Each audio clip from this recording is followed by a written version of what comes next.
ప్రవర్తించుడానికి మనం చూస్తూ ఉన్నాం. అంటే క్రీస్తు సువార్తకు తగినట్లుగా మనం ప్రవర్తించాలి. ఈ సువార్త సామాన్యమైన సువార్త కాదు. ప్రియమైన వాళ్ళ సువార్త అంటే ఇది సామాన్యమైన సువార్త కాదు. క్రీస్తు రక్తము ద్వారా సంపాదించిన అమూల్యమైన సువార్త. ఈ సువార్త ఎలాంటిదంట? క్రీస్తు రక్తము చేత సంపాదించిన అమూల్యమైన సువార్తనికి మనం చూస్తూ ఉన్నాం.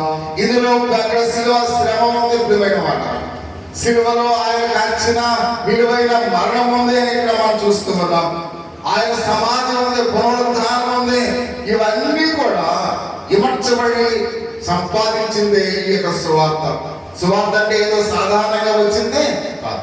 ఆయన శిలువ మరణము శ్రమలు అన్ని కూడా ఇందులో ఉన్నట్లుగా మనం చూస్తూ ఉన్నాం. అపోస్తలుడైన పౌలు శిరసాల్లో ఉండే పత్రికలు రాశాడు. ప్రియమైన వాళ్ళు నా వైపు చూడాలి.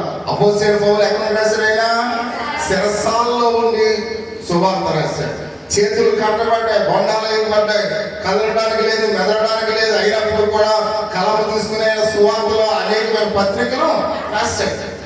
ఆయన శిరసాలో ఉండి పత్రికలు రాశాడు. మన ఇంటిలో ఉండి స్వేచ్ఛగా ఆ రాసిన పత్రికలు చదవలేకపోతున్నాం. ఆయన శ్రమలో ఉండి, కష్టంలో ఉండి, శిరసాల్లో ఉండి పత్రికలు రాశాడు. మన ఇంటిలో స్వేచ్ఛగా ఉండి ఆ పత్రికలు మనం చదవలేకపోతున్నాం. అంటే ఈ సువార్త వెనక అనేకమైన శ్రమలు ఉన్నాయి. వల్ల బైబిల్ కనుక ఈ తెలుగులో తర్జుమా చేయడానికి అనేకమైన కష్టాలను అనుభవించారు.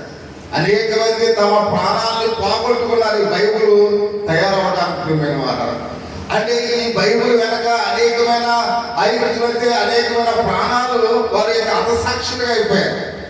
వాళ్ళు చనిపోయారు కేవలం బైబిల్ రాయడానికి. ఈ బైబిల్ తెలుగు వాళ్ళు ఎవరు కూడా దీన్ని తర్జుమా చేయలేదు. మీకు అర్థమవుతుందా? తెలుగు వాళ్ళు ఎవరు కూడా దీన్ని తర్జుమా చేయలేదు. భారతదేశంలో తెలుగు వచ్చిన చూసినట్లయితే ఈ తెలుగు వాడు ఎవరు కూడా దీన్ని తర్జుమా చేయలేదు. ఆ బ్రిటిష్ వాళ్ళు, ఇంగ్లీష్ వారు తర్జుమా చేశారు.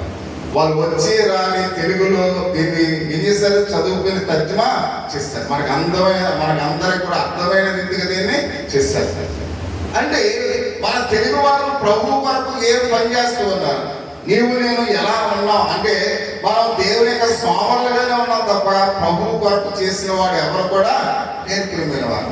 కాబట్టి మన వంతు మనం ఏం చేస్తూ ఉన్నాం? మన వంతు దేవుని కొరకు మనం ఎలా ప్రయాసపడుతూ ఉన్నాం? అపోస్తలుడైన పౌలు శిరసాలో ఉండి పత్రికలు రాసిన దాన్ని చదవలేకపోతున్నాం. ఈ బైబిల్ గ్రంథాన్ని కాబట్టి తెలుగులో తర్జుమా చేసిన అంటే మన తెలుగు వాళ్ళు ఎవరికి చేయకపోయినప్పుడు కూడా వాళ్ళు తర్జుమా చేసినప్పుడు కూడా దాన్ని మనం చదవలేకపోతున్నాం. అంటే మన వంతు మనం దేవునికి ఏ విధంగా పాత్రులుగా కూడా ఉండడానికి మనం ఇష్టపడలేని వారిగా ఉన్నప్పుడు మేము వాళ్ళం. కాబట్టి ప్రతి విషయంలో కూడా అపోస్తలుడైన పౌలు సెలవిస్తూ ఉన్నాడు. మన ఈ సువార్త తేలిక పొందలేదు అనే విషయాన్ని ప్రతి ఒక్కరు కూడా గమనించాలి. దానికంటే దాని నిమిత్తం అపోస్తలుగా సేవకులుగా ఉన్నవారు అనేక మంది హతసాక్షులుగా ఉన్నారు, మరణించున్నారు. కొంతమందిని సజీవంగా తగలబెట్టారండి. ప్రియమైన వారు అంటే ప్రాణం ఉండగానే ఏం చేశారు? తగలబెట్టారు. అంటే ఈ సువార్త కొరకు సజీవ దహనం అయిపోయి చాలా మంది. అయినప్పుడు కూడా ఈ బైబిల్ అంటే మనకు లెక్కలేదు. ఇందులో ఉన్న వాక్యం అంటే మనకి అసలు ఏమాత్రం కూడా దాన్ని చదవడానికి అసలు మనకు ఖాళీ లేదు. మనం చూస్తున్నాం ఏంటి ఆ క్యాలెండర్లో వాక్యం చదువుతున్నాం అంతే. లేకపోతే ఆ మామూలుగా మనం చూసినట్టయితే ఆ డిసెంబర్ 31 తారీఖు ఇచ్చిన వాగ్దానం మాత్రం చదువుతున్నాం. అంటే బైబిల్ మాత్రం మనం ఎవరు కూడా చదవలేదు. కాబట్టి బైబిల్ వెనక ఉన్న ఆ యొక్క చరిత్ర మనం ఆలోచన చేస్తున్నప్పుడు అనేక మంది హతసాక్షులుగా వారి ప్రాణాలని పోగొట్టుకున్నారనే విషయానికి మనం చూస్తున్నాం. అటువంటి విలువైన గ్రంథాన్ని మనం ప్రతిరోజు కూడా ఏం చేయాలి? చదవాలి. ప్రతి ఒక్కరు కూడా చదవాలి. అందు మాత్రమే కాకుండా ప్రియ సహోదరి సహోదర వారి గొప్ప త్యాగాన్ని మనం చూస్తూ ఉన్నాం. దాన్ని బట్టి సువార్త మన చేతిలోకి వచ్చింది అనే విషయాన్ని మనం గమనించాలి. వాళ్ళు చేసిన త్యాగాన్ని బట్టి వారు సజీవంగా మనకు ఈ బైబిల్ కోసం వారు చనిపోయారు. కాబట్టి వారి యొక్క శ్రమ, వారి త్యాగం బట్టి ఈ బైబిల్ మన చేతిలో ఉంది. కాబట్టి ఈ బైబిల్ కొన్ని రోజులకు ఉండదు ప్రియమైన వారు. కాబట్టి ఉండదు కాబట్టి ఇది అక్కడ ఉండాలి, మన హృదయంలో ఉండాలి. మన హృదయంలో ఉండాలంటే దీన్ని ఏం చేయాలి? చదవాలి. ఇదంతా కూడా బైబిల్ అంతా కూడా మన హృదయంలో భద్రం చేసుకోవాలి. ఒకవేళ ఈ బైబిల్ లేకపోయినా మన హృదయంలో ఆ వాక్యాలు ఉండాలి ప్రియమైన వాళ్ళు. ఎందుకంటే వారి యొక్క శ్రమను మనం అర్థం చేసుకోవాల్సిన వారు అంటే మనం చూస్తున్నాం. ఈ అందుకే అంటాడు 2వ తిమోతికి రాసిన పత్రిక 4వ అధ్యాయం 2వ వచనంలో వాక్యము ప్రకటించుము, సమయమందును అసమయమందును ప్రయాసపడు అని హెచ్చరిక ఇచ్చిన అపోస్తలుడైన ఆ అపోస్తలుడు కూడా మనం చూస్తూ ఉన్నాం. ఇది ప్రియ సహోదరి సోదరా, వాక్యాన్ని ప్రకటించే సమయమందును అసమయమందును మనం ప్రయాసపడాలి. కాబట్టి ఎందుకంటే దేవుని యొక్క వాక్యం ఎంతో విలువైనది ప్రియమైన మాట. ఈ విలువైన సందేశం వరకు మనం చూడండి, ఇక్కడ మనం చూసినట్టయితే దేవుని యొక్క సందేశం చెప్పలేదు. కానీ మన శుక్రవారం అనవసరంగా నేను పోగొట్టుకున్నానని పొద్దుట 4 గంటలు వేసి గబగబా రైల్వే స్టేషన్కి మళ్ళీ ఆటో పట్టుకుని అక్కడ కొంత దూరం నడిచి ఇవన్నీ కూడా ప్రయాసపడి, అంటే దేవుని కొరకు ప్రయాసపడ్డాం. అంటే కాబట్టి ఇక్కడికి రావడానికి మళ్ళీ గురువుల దిగి మళ్ళీ అడవిడిగా ఇవన్నీ కూడా ప్రయాణం చేసి వస్తే ఇప్పుడు వచ్చాం. కానీ ఈ పక్కంతా కూడా కేవలం ఇంటి దగ్గర నుంచి రావడానికి చాలా మంది రాలేకపోతున్నారు. అంటే హైదరాబాద్ నుంచి, అంటే నేను గొప్పవాడని కాదు, హైదరాబాద్ నుంచి ప్రయాసపడి దేవుని సందేశం చెప్పడానికి వస్తే ఈ యొక్క గృహాల్లో ఇచ్చి ఎవరు కూడా బయటికి రాలేకపోతున్నారు. అంటే చూడండి, వాళ్ళు ఎంత దేవుని ఎంత అశ్రద్ధ కలిగి ఉన్నారు. ఇది కూడా అక్కడ నిలిపోతే నేను ఏమనుకుంటాను, ఇప్పుడు చూడండి, ఆ బాలుగా గర్భవతిగా ఉన్న తల్లి ఆ ప్రసవేదన అనిపిస్తున్నప్పుడు ఎంతో బాధపడుతుంది. అసలు మామూలు సామాన్యమైన బాధ కాదు. ఎప్పుడైతే ప్రశ్నించిన తర్వాత తన పక్కలో ఆ పిల్లవాడిని పెట్టినప్పుడు ఆ బాధలన్నీ కూడా మర్చిపోతుంది.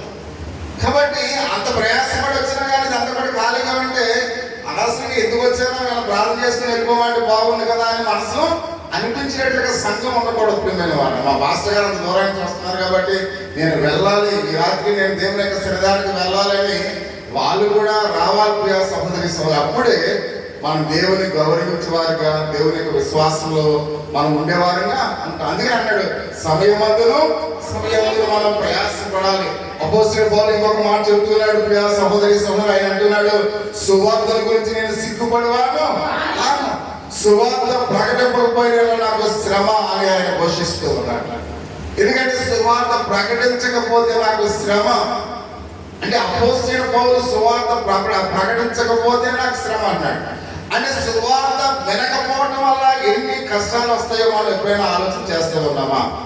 అపోస్తలుడు పౌలు అన్నాడు, నేను సువార్త గురించి సిగ్గుపడేవాడిని కాదు. ఒకవేళ సిగ్గుపడితే నేను అనేకమైన శ్రమల పాలవ్వాలి. కాబట్టి అందుకే అన్నాడు ప్రియ సహోదరి సోదరా, సువార్త ప్రకటించకపోయినా నాకు శ్రమ అని ఆయన మాట్లాడుతున్నట్లుగా మనం చూస్తూ ఉన్నాం. అది యేసుక్రీస్తు తానే ఈ సువార్తను ప్రకటించాడు ప్రియమైన వారు. ఎవరు ప్రకటించారంట? ప్రభువైన యేసుక్రీస్తు వారు ప్రకటించినట్లుగా మనం చూస్తూ. ఎవరు ప్రకటించాడైనా? దరిద్రులకు ప్రకటించాడు, దీనులకు సువార్తని ఆయన ప్రకటించడానికి అన్నాడు. దేవుడు తనను అభిషేకించినట్లుగా మనం చూస్తూ ఉన్నాం. ప్రభువారికి ఎవరు అభిషేకించారంట? దేవుడే తనను అక్కడ అభిషేకించారు. ఎవరికి? దీనులకు ప్రకటించాలని, పేదవారికి ప్రకటించాలని. అది మాత్రమే కాకుండా ప్రభు రాకడ ముందు ఈ సువార్త లోకమంతటా ప్రకటించబడాలి. ఎందుకంటే ప్రియమైన వాళ్ళ అడ్డు తర్వాత అంతము వచ్చినట్టు మనం చూస్తున్నాం. మత్తయి సువార్త 24వ అధ్యాయం 14వ వచనంలో అంతం ఎప్పుడు వస్తుందంట? ఈ సువార్త సకల జనులకు ఎప్పుడైతే ప్రకటింపబడుతుందో అప్పుడే అంతం వస్తుంది. ఆయన రాకడ అప్పుడే వస్తుంది. ఎందుకంటే మనం సువార్తకు తగిన వారముగా కనబడి మారు మనసు పొంది సువార్తను నమ్మాలని ఆయన మాట్లాడుతూ ఉన్నాడు. అంటే ప్రతి ఒక్కరు కూడా సువార్త వినాలి, సువార్త నమ్మాలి. అది మాత్రమే కాకుండా సర్వ సృష్టికి సువార్తను ప్రకటించాలని ఆయన మాట్లాడుతూ ఉన్నాడు. ఇలాంటి ప్రతి ఒక్కరము కూడా తెలియని వారికి మన సువార్త ప్రకటించాలి, తెలియని వారికి ప్రభు గురించి మనం చెప్పాలి. అది మాత్రమే కాకుండా సువార్త ప్రకటించే నిమిత్తము మనకు ఆత్మ వరాలు శక్తిని ఆయన మనకు గైడ్ చేస్తూ ఉన్నట్లుగా అనేకమైన సూచక్రియలు గల వాక్య ద్వారా మనం ఏం చేస్తున్నాయన్నా స్థిరపరుస్తున్నట్లుగా మార్కు సువార్త 16వ అధ్యాయం 20వ వచనం మనం చూస్తూ ఉన్నాం. అది ప్రతి ఒక్కరూ కూడా సువార్తను మనం ప్రకటించాలని మనం చూస్తున్న ప్రియమైన వాళ్ళ. అందుకనే సాధు సుందర్ సింగ్ గారు ఒక మాట చెప్తున్నాడు, ఈ దేశమంతా సువార్తను ప్రకటించే గొప్ప ధన్యత ప్రభు మనకి ఇచ్చాడు ప్రియమైన వాళ్ళు. ఈ దేశంలో అనేక మందికి సువార్త ప్రకటించే ఆ ధన్యత మనకు ఇచ్చినాడని ఆయన మాట్లాడుతూ ఉన్నాడు. నాసికా రంధ్రాల్లో శ్వాస ఉండగా ఈ ధన్యకరమైన శ్వాసను నేను చేస్తాను అంటే తన ప్రాణం ఉన్నంత వరకు ఏం చేస్తారంటే సువార్త ప్రకటిస్తారు. ఎందుకంటే ఇక్కడ మనం ఒకవేళ మనం చేయగలిగినా, ఒకవేళ నేను మృతునైపోతే నేను మౌన స్థితిలోకి వెళ్ళిపోతాను. ఒకవేళ చనిపోతే ఇక నేను చేయగలనా, ఏమి చేయలేను. అంటే నా నాసికా రంధ్రంలో జీవవాయు ఉన్నప్పుడే నేను దేవుడి వరకు ప్రకటించాలి. ఒకవేళ చనిపోయిన తర్వాత మనం ఏమి చేయం, ఒక అడుగు కూడా కదపలేము, ఒక చేతి కూడా వేలు కూడా మనము కదపలేము. అంటే మనలో ప్రాణం ఉన్నంత వరకే దేవుని యొక్క సన్నిధానానికి రాగలం ప్రియమైన వాళ్ళ. ఒకవేళ మనలో ప్రాణం లేకపోతే మనమందరం అక్కడికి వెళ్ళాలి. వాళ్ళు ఇక్కడ రావడానికి ఉండదా? ఉండదు ప్రియమైన. అంటే ఇక్కడ రావగల శక్తి ఉన్నప్పుడు ఇక్కడ రావాలి. అంతేకాని ఇక్కడ రాగల శక్తిని ఉన్నప్పుడు మనం దేవుని మందిరానికి రావాలి. ఒకవేళ ఆ శక్తి లేకపోతే మనందరూ ఎక్కడికి వెళ్ళాలి? వాళ్ళ దగ్గరికి వెళ్ళాలి. అది ఇక్కడ సాధకులు ఆయన ఏమన్నాడంటే సాధు సుందర్ సింగ్ గారు ఏమన్నాడంటే, నా జీవవాయువులో అంటే నా నాసిక రంధ్రములో జీవవాయు ఉన్నప్పుడే నేను ప్రభు కొరకు నేను ప్రకటిస్తాను. ఒకవేళ నేను మృతునైనట్లయితే కాబట్టి మౌన స్థితిలోకి వెళ్ళిపోతాను, ఆ ధన్యత నాకు దొరకదు. అంటే సజీవులే కదా నేను స్తుతిస్తారు, మన్ను నేను స్తుతించిన. కాబట్టి సజీవులుగా ఉన్నాం కాబట్టి మనం దేవుని స్తుతించగలం, దేవుని ప్రకటించగలం, దేవుని అందుకు విశ్వాసించగలం. కాబట్టి అందుకనే సజీవులుగా ఉన్న మనము వేగిరి పడి దేవుని యొక్క మందిరానికి మనం వెళ్ళవలసిన వారి బట్టి మనం చూస్తూ ఉన్నాం. కాబట్టి ఇప్పటికే పౌర్ణ ఉదయం సువార్తను ప్రకటించడానికి మాట్లాడుతూ ఉన్నాడు. కాబట్టి రాత్రి నీకు అవకాశం దొరికితే ఫోన్ ద్వారా, లేకపోతే ఒకవేళ ఎవరైనా రాకపోతే నువ్వు ఫోన్ ద్వారా వారికి సువార్తను చెప్పాలి. ఒకవేళ ఎవరైనా దేవుని మందిరానికి రాకపోతే వాళ్ళు కలిసినప్పుడు దేవుని యొక్క సువార్తను వాళ్ళకి చెప్పాలి. అంత మాత్రమే కాకుండా అక్కడ ఒక ఆయన ఉన్నాడు, రీచెస్ట్ కుమార్ అని ఒక ఆయన ఉన్నాడు. ఆయన భక్తుడు. ఆయన రుమియా అనే దేశంలో ఉన్నప్పుడు భారతదేశానికి సువార్తను ప్రకటించాలని అనుకున్నాడు. భారతదేశంలో నేను సువార్త ప్రకటించాలనుకుని ఆయన మంచాన్ని బట్టి చనిపోయే పరిస్థితిలో భారతదేశానికి వచ్చే ఒక సైనికుని పిలిచన్నాడంట, అయ్యా నువ్వు భారతదేశానికి వెళితే నేను ఫలానా వ్యక్తిని ఆ భారతదేశాన్ని ప్రేమిస్తున్నానని ఆ దేశంలో ఉన్న వాళ్ళకి చెప్పిన తర్వాత ఆయన మరణించాడు. అంటే ఆయన చివరి మాటల వరకు కూడా ప్రభు కొరకు ప్రయాసపడదామని ఆయన ప్రయత్నం చేసేట్టు వాళ్ళు. అంటే తన ప్రాణం అంటే తనకు ఆరోగ్యం కుదురుపడితే భారతదేశంలోకి వెళ్ళి సువార్త చేయాలని ఆశపడ్డాడు. కానీ చేయగల సామర్థ్యం అతనికి ఉందా? లేదు. అంటే లేవలేని స్థితిలో కూడా ప్రభు కొరకు నేను నా జీవితాన్ని సమర్పించుకోవాలనుకున్నాడు. అంటే మన జీవితంలో మనకు అన్ని అవయవాలు దేవుడు శక్తినిచ్చినప్పుడు, మాట్లాడగల శక్తినిచ్చాడు, ప్రార్థన చేయగల శక్తినిచ్చాడు, విశ్వాసం గల శక్తినిచ్చాడు, అన్నీ కూడా కలిగి ఉన్నప్పుడు మనం ఎందుకు దేవుని కొరకు వాడబడలేదని ప్రతి ఒక్కరిని కూడా గమనించాల్సిన వాళ్ళ. దేవుని కొరకు మనం ఒక ఆత్మనైనా రక్షించాలని ఎందుకు మనం అనుకోలేకపోతూ ఉన్నాం? ప్రతి ఒక్కరిని కూడా గమనించవలసిన వారి బట్టి మనం చూస్తూ ఉన్నాం.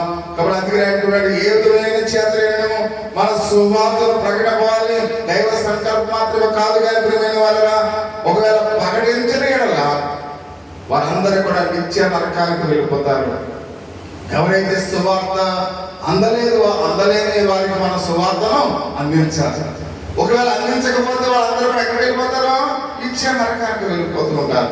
అంత మాత్రమే కాకుండా ప్రియమైన వాళ్ళ వారి రక్త అపరాధం చేత మనమే బాధ్యులు అవుతామని దేవునికి వాక్యం సెలవిస్తుంది. ఒకవేళ నువ్వు సువార్తను ప్రకటించకుండా అది నీలోనే ఉంచుకున్నట్లయితే రేపొద్దుగా వారి యొక్క రక్తాపరాధములకు ఎవరు బాధ్యులంట? మనమే బాధ్యులం. ఒకవేళ మన బంధువుల్లో ఇంకెవరైనా రక్షణ పొందలేదా? మన స్నేహితుల్లో ఎవరైనా రక్షణ పొందలేదా? మన గ్రామంలో ఎవరైనా రక్షణ పొందలేదా? ఒకవేళ మనకు తెలిసిన వారిలో ఎవరైనా రక్షణ పొందలేదా? ఒకవేళ రేపు వారి యొక్క రక్తాపరాధము అయితే మనల్ని ప్రశ్నిస్తుంది ప్రియమైన వాళ్ళ. దీనంతటికీ అంటే వారు రక్షణ పొందకపోవడానికి కారణం ఎవరు? మనమే బాధ్యులం. అందుకనే ప్రియ సహోదరి సహోదరా, కాబట్టి అందుకనే అవిధేయులుగా ఉన్న వారి యొక్క అంతం ఎంతో భయంకరంగా ఉంటుంది కనుక బైబిల్ హెచ్చరిస్తుంది.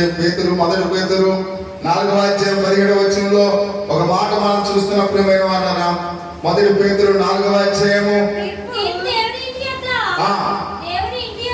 దేవుని ఇంటి యొద్ద వచ్చి ఉన్నది, మన యొద్దనే ఆరంభమైతే దేవుని సువార్తకు అవిధేయులైన వారి గతి ఏమవునని, అంటే సువార్తకు అవిధేయులైన వారి అంతో ఎంత భయంకరంగా ఉంటుంది ఇక్కడ మనము చూస్తూ ఉన్నాం. అందుకని సువార్త ప్రకటించాలి ప్రియమైన వారనా.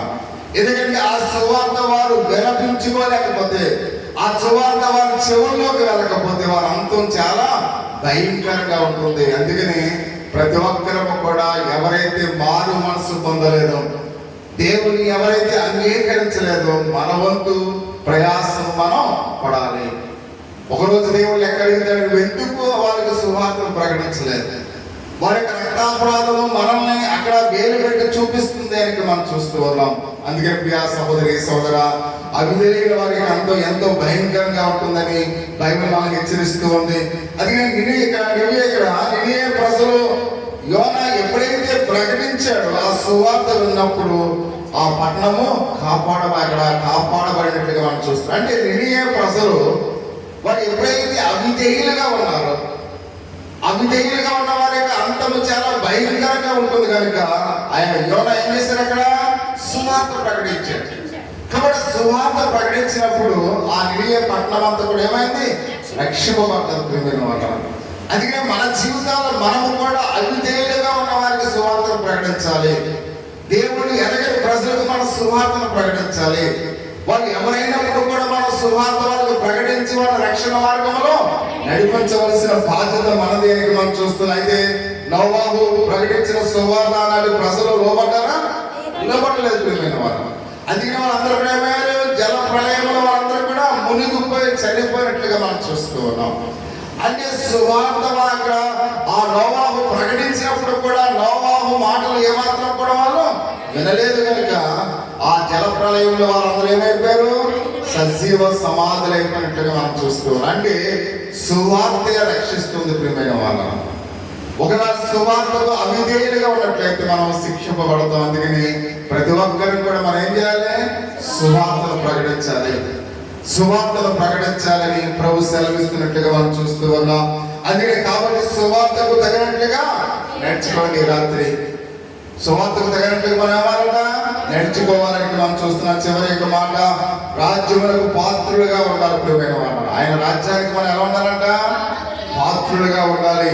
అందుకని అన్నాడు ఆయన, దూర ప్రాంతం వెళ్ళినప్పుడు తాత్కాలికంగా బస్ చేసే నిమిత్తము మనం ఎక్కడైనా చూసినట్లయితే ఏదైనా హోటల్కి వెళ్ళామనుకోండి, ఆ హోటల్కి వెళ్ళినప్పుడు ఇప్పుడైతే మనం ఈ రాత్రి ఇక్కడ ఉండాలని మనం చెప్పామనుకోండి, వాడు ఏం చేస్తాడు, ఒక 5 నిమిషాల్లో అంతా కూడా సిద్ధం చేసేస్తానంట.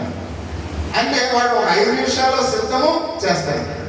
కానీ ఇక్కడ ప్రభు మన కొరకు ఆయన చేస్తున్నాడు. ప్రభు మన కొరకు సిద్ధపరిచిన ఆ నిత్య నివాస స్థలము ఆయన సిద్ధపరచడానికి ఎప్పుడు వెళ్ళడైనా 2000 సంవత్సరాల క్రితమైన వెళ్ళి ఉన్నాడు. అంటే 5 నిమిషాల్లో సిద్ధపరిచిన స్థలం ఎలా ఉంటుంది?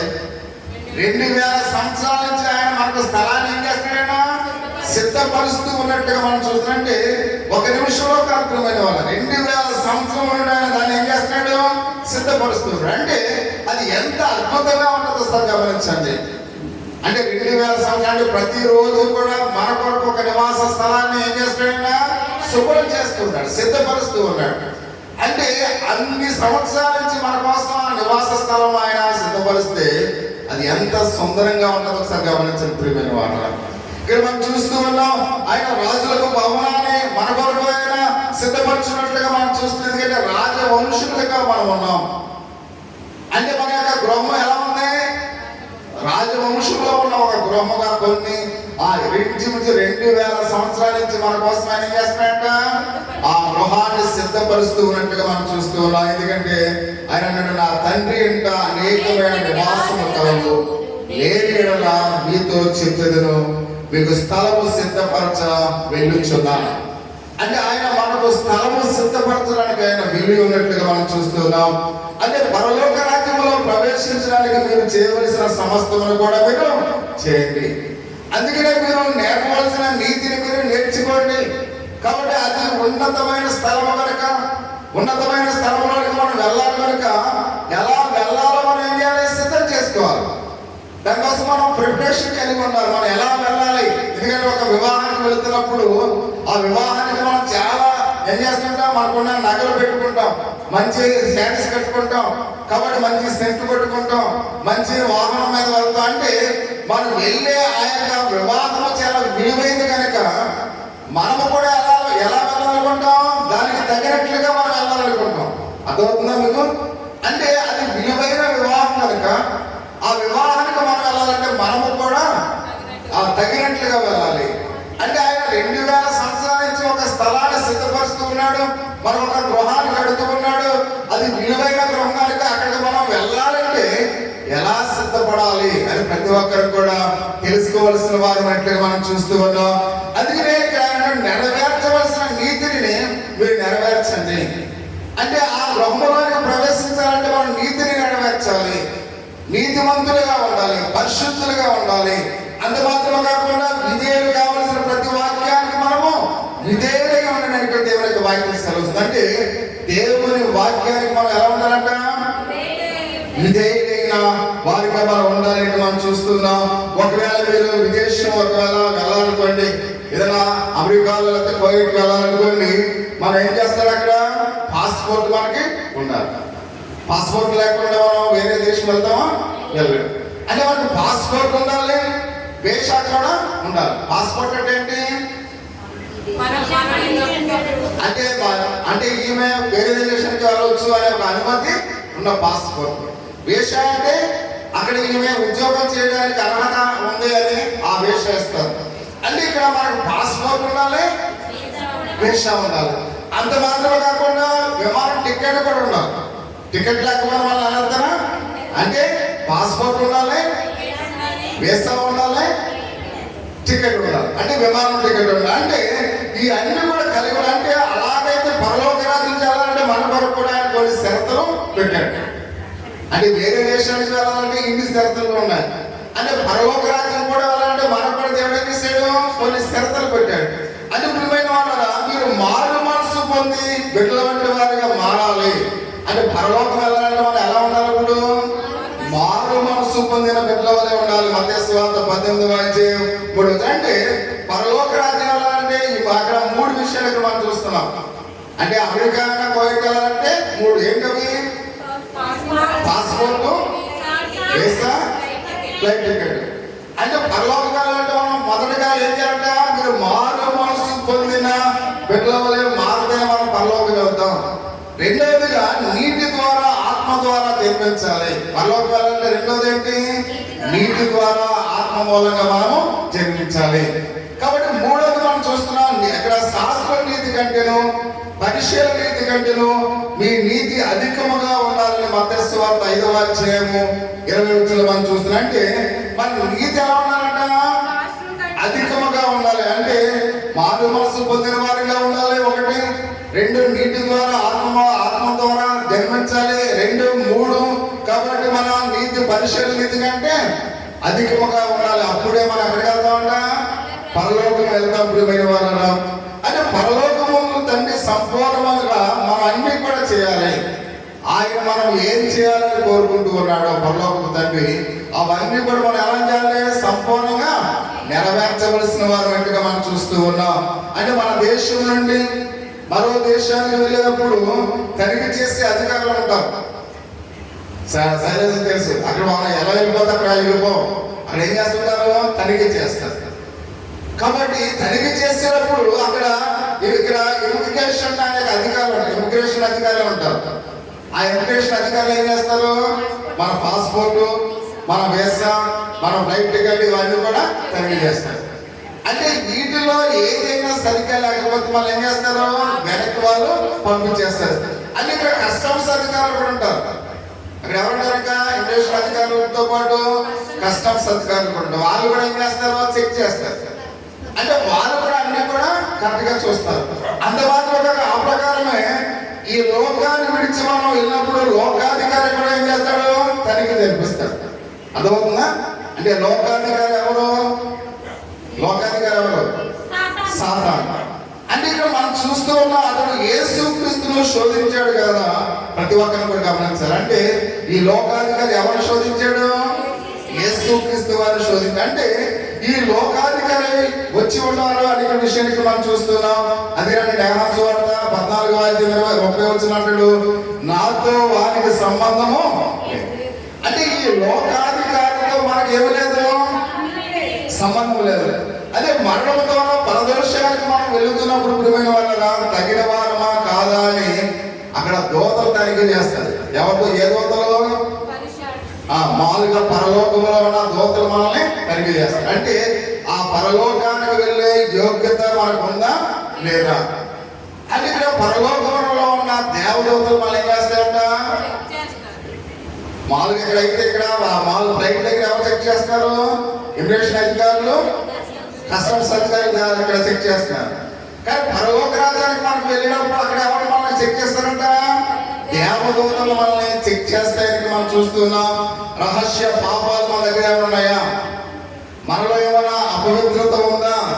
ఏమైనా వాటి పరలోక అందుకని ప్రకటన గ్రంథము 22:1 ఒకసారి మనం చూసినట్లయితే ఏమనంటే, ఏమైనా వాటితో పరలోకమందు ప్రవేశించజాలం ప్రియమైన వారు. ఒకవేళ మనం ఏమైనవి మన దగ్గర ఉన్నట్లయితే అమ్మ నా వైపు చూడాలి. మనం ఒకవేళ ఏమైనవేంటి మనం చూస్తూ ఉన్న రహస్య పాపంలో అపవిత్రత, ఒకవేళ మనం రహస్యంగా చేసిన పాపాలు మనతోనే ఉన్నట్లయితే, అపవిత్రత మనతోనే ఉన్నట్లయితే మనం ఎక్కడికి ప్రవేశించమంట? పరలోకానికి ప్రవేశించు. ఎందుకంటే కాబట్టి అక్కడ చూస్తున్న దేవదూతలు, నీవు అపవిత్రత ఉంది, నువ్వు రహస్య పాపాలు కలిగి ఉన్నావు, కాబట్టి నువ్వు ఎంత మాత్రం కూడా పరలోకానికి యోగ్యత లేదు. కాబట్టి అలా చెక్ చేసినప్పుడు మనం అక్కడ మనల్ని అక్కడే వాళ్ళు ఆపేస్తారు ప్రియమైన వాళ్ళు. అంటే ఇంకా లోనకి వెళ్ళడానికి కానీ పరలోకం వెళ్ళడానికి అవకాశం అనేది లేదు అనే విషయానికి మనం చూస్తున్నాం. అందుకనే దేవుని బిడ్డలుగా లోకమందే మనము ఎంత వేగంగా గతించిపోతుంది కనుక ఆయన అన్నాడు, మీ జీవము ఏ పాతది, ఇంతలో కనబడి అంతలో మాయమైపోయేవారు ఆవిర్వానికి కావాలనుకునేవాడు. అందుకనే పరలోక రాజ్యం చేరాలంటే మనం మారు మనసు పొందాలి, పాప క్షమాపణ పొందాలి. ఈ రాత్రి ప్రభువా ఆ యొక్క యోగ్యత కలిగిన జీవితం ఒకవేళ నాలో లేకపోతే ఈ రాత్రి నా పాపాలను కూడా క్షమించు ప్రభువా అని దేవుని యొక్క సన్నిధానంలో మనం ప్రాధేయపడి అడిగితే దేవుడు మనల్ని క్షమించేవాడు కావాలి. ఒకవేళ నువ్వు పాప క్షమాపణ పొందుకుంటే ఆయన ఇప్పుడే ఈ సమయంలో వస్తే ఆ ఎక్కబడే వాళ్ళలో మనము కూడా ఉంటాం. ఒకవేళ రహస్య పాపాలు మనలోనే ఉంచుకుని అపవిత్రత మనలోనే ఉంచుకుంటే హేయమైన ఏవి కూడా పరలోక రాజ్యానికి ప్రవేశించబడిన వాళ్ళ. కాబట్టి ఆ వేష, కాబట్టి అవి ఏమాత్రం కూడా ఆ ఫ్లైట్ టికెట్, కాబట్టి పాస్పోర్ట్ సరిగ్గా లేకపోతే ఎవరు కూడా మనం విదేశానికి మనం వెళ్ళలేము. అలాగే మనము కూడా అపవిత్రతతో ఉన్నట్లయితే, ఏమైనా స్థితి ఉన్నట్లయితే ఎవరు కూడా పరలోకానికి చేరలేము. అందుకే ప్రతి ఒక్కరు కూడా ఈ రాత్రి ప్రభువాలు వచ్చిన ఈ సమయంలో వచ్చినప్పుడు కూడా ప్రభువా నా పాప సంబంధమైన ఆలోచనలను కూడా నేను తీసివేసి నీ కొరకు నేను సిద్ధంగా ఉన్నానయ్యా అని మనం ఎప్పుడైతే ప్రాధేయపడి దేవుని యొక్క సన్నిధానంలో ప్రార్థన చేస్తామో ఆయన మన పాపాలన్నీ కూడా క్షమించేవాడిగా ఉన్నాడు. మనం పరలోక వారసులుగా ఆయన ఉంచడానికి ఆయన ఇష్టపడుతూ ఉన్నాడు. అందుకే ప్రతి ఒక్కరిని కూడా ఒక నిమిషం మోకరించి దేవుని యొక్క సన్నిధానంలో ప్రభువా నేను యోగ్యమైన వాడిగా ఎదుగా నిలబడడానికి పాత్రుడిగా నేను ఉంటానయ్యా, ప్రభువా నన్ను క్షమించు ప్రభువా. ఈ సువార్త వరకు అనేక మంది అపోస్తులుగా పిలువబడిన వారు, అనేక మంది ప్రవక్తలు, అనేక మంది చెప్పబడ్డారయ్యా. వారు శిరసాల ఉండి ఈ యొక్క పత్రికలు రాసినప్పుడు కూడా నేను ఇంటిలో ఉండి చదవలేకపోతున్నాయా, నన్ను క్షమించు ప్రభువా. యేసయ్యా ఈ రాత్రి ఈ సందేశాన్ని ప్రభువా నేను విన్నాను ప్రభువా, రేపటి నుండి ఈ సందేశాన్ని ప్రభువా నేను వింటాను ప్రభువా, నీ లేఖన బాగా నేను చదువుతాను ప్రభువా, అనేక మందికి మాదిరికరంగా ఉంటానయ్యా. నువ్వు పరిశుద్ధులు కనుక, పరలోక రాజ్యంలో నువ్వు పరిశుద్ధులుగా ఉన్నావు కనుక